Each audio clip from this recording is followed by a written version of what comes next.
So ayun guys, so buko. Nangaranap na naman gibuko. Sinda kasubang. Buko na naman. Ay sauce. Ayan tabi ang buko. Buko. Sumasohon. Buro ayong pa.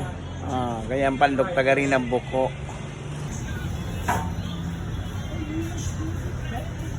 So ayun guys, so buko. Nangaranap na naman gibuko.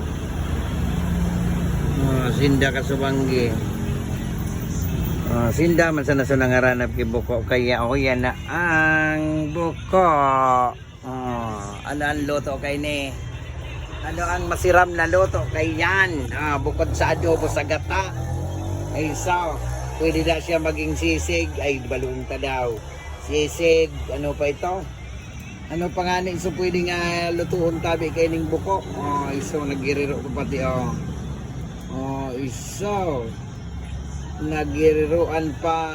Tama kalakaga na. Ano tabi ang puwerteng luto kay ni? Mabukuong pa talaga digdi sa partime. Kaya guys, comment nyo sa baba kung ano ang pwedeng luto nito. Ano ang pwedeng luto niyan.